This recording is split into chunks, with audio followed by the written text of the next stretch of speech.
ती वाली का नाही चालवत सायकल? दुसरी वाली हां ती वाली का नाही चालवत? पिंक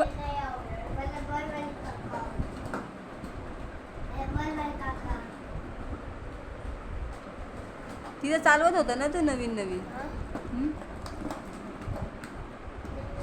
तिला चालव ना, तिला चालवताना एक व्हिडिओ करते तुझा. तिला चालव, असं गोल गोल फिरून चालव. आता तिला पार्किंग कर, एका बाजूला पार्क कर. तिला पार्किंग कर ना, तिला पार्क कर एका साईडला आणि तिला चालव.